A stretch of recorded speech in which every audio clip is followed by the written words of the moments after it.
கூர்வாளின் அரசியல் அலசல், பலம் இழக்கப் போகும் முஸ்லிம் காங்கிரஸ்.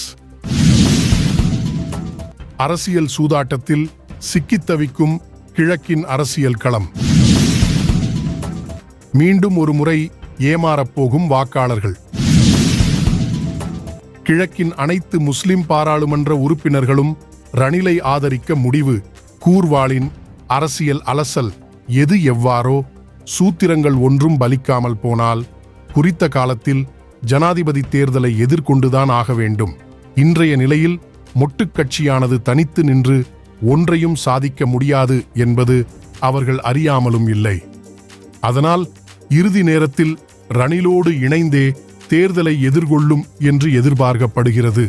சுதந்திர கட்சி அணியினர், நிமல் லான்ஷா அணியினர் மற்றும் சஜித் அணியினர் என்று ஒரு பலமான கூட்டை உருவாக்கி தனது வெற்றியை உறுதி செய்ய ரணில் திட்டம் போட்டுள்ளார்.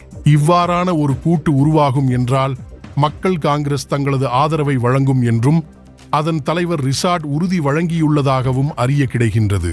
கடந்த மாதம் பல மில்லியன் நிதியுதவியை நேரடியாகவே பெற்று பல மாவட்டங்களுக்கும் பகிர்ந்து வழங்கியுள்ளார்.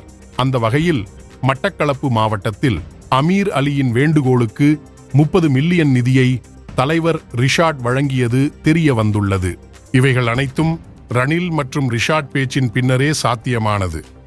ஆனால் பாவம், கட்சியின் உயர்பீடம் என்ற பெயரில் உலாவரும் முக்கியஸ்தர்கள் என்பவர்கள் இதனை அறியாமல் ரணிலுக்கு எதிரான போக்கை இன்னும் மேற்கொள்கின்றனர். 30 வருடங்களுக்கு மேலாக உள்ள வடக்கு மக்களின் பிரச்சினைகளை இன்று வரை தீர்க்காமல் தனது அரசியல் பிழைப்பிற்காக தொடர்ந்தும் வைத்துக் கொண்டிருப்பதை அறியாத பேதைகளாக அதன் உறுப்பினர்களும் ஆதரவாளர்களும் காணப்படுகின்றனர். முஸ்லிம் காங்கிரஸை பொறுத்தவரை அதன் தலைவர் தவிர்ந்த ஏனைய அனைத்து பாராளுமன்ற உறுப்பினர்களும் ரணிலை ஆதரிக்கும் நிலைப்பாட்டில் உள்ளதாகவும் தலைவருக்கு மறைமுகமான அழுத்தங்களை வழங்கி வாருவதாகவும் தெரிய வருகின்றது. இதில் தலைவர் ரவூப் ஹக்கீமின் நிலை திரிசங்கு நிலையாகிவிட்டது. ஜனாதிபதி தேர்தலில் ரணிலை ஆதரிப்பது ஒன்றும் அவருக்கு புதிதல்ல. ஆனால் பாராளுமன்ற தேர்தலில் தனது நிலை என்னவாகும் என்ற கவலையே அவரிடம் மேலோங்கி உள்ளது.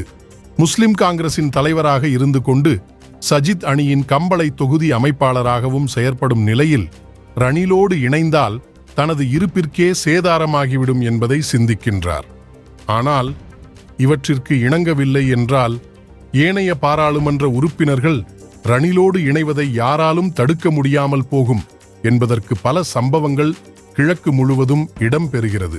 திருகோணமலையில் தவ்பீக் அவர்கள் அரசாங்கத்தின் அனைத்து நிதிகளையும் பெற்று சேவை என்ற பெயரில் தனது இருப்பை நிலைநிறுத்த முயற்சிக்கின்றார். மட்டக்களப்பு மௌலானா ரணிலுடன் பேசி நிதிகளையும் பெற்றுள்ளதுடன் சில தினங்களுக்கு முன்னர் நிருபர்களிடம் நாட்டிற்கு பொருளாதாரத்தை வளப்படுத்தும் தலைவரை ஆதரிப்போம் என்கின்றார்.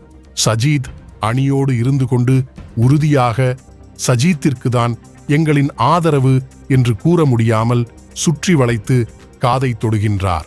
ஏற்கனவே ரணிலுக்கும் மௌலானாவிற்கும் இடையே பிரிக்க முடியாத நல்லுறவு இருப்பதை யாரும் அறிந்த விடயம். ஹிஸ்புல்லா எதிர்வரும் 20ஆம் திகதி தனது பல்கலைக்கழகத்தை திறப்பதற்காக ஜனாதிபதியை அழைத்துள்ளார்.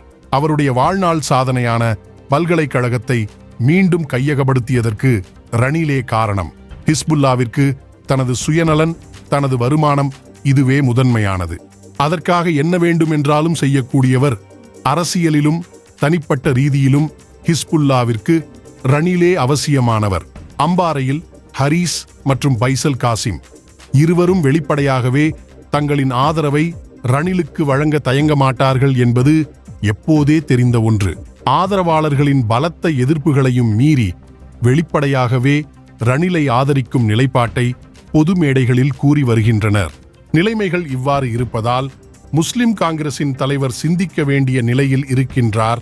அது நிச்சயமாக ரணிலை ஆதரிக்கும் நிலையையே உருவாக்கும் என்று பாராளுமன்ற உறுப்பினர்கள் நம்புகின்றனர். இல்லாமல் போனால் கிழக்கில் தலைவர் தனித்து விடப்படுவார்.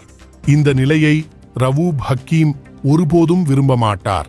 இங்கும் உயர்பீட உறுப்பினர்கள் என்றும் போராளிகள் என்றும் தலைவரை இன்னும் நம்பிக்கை கொண்டுள்ளவர்கள் நிச்சயமாக இம்முறையும் ஏமாற்றப்படுவார்கள் என்பது நிச்சயம் என்கின்றனர். இந்த நிலைக்கு அவசர மாற்றீட்டையும் தலைவரால் கொண்டு வர முடியாத நிலையில் இருப்பதாக தலைவரோடு நெருங்கியவர்கள் கூறுகின்றனர். தேசிய காங்கிரசின் தலைவர் அதாவுல்லா அவர்களிடம் மூடு மந்திரம் இல்லை. அரசியலில் இருக்கும் பக்கம் இருக்கும் வரை விசுவாசமாக இருப்பவர். சில விடயங்கள் வாக்களித்தவர்களுக்கு தவறாக தெரிந்தாலும் தனது நிலைப்பாட்டையும் ஆதரவையும் வெளிப்படையாக காட்டுபவர். அதனாலேயே தேசிய காங்கிரசின் ஆதரவாளர்கள் கட்சியை விட அதன் தலைவரை நேசிப்பவர்கள்.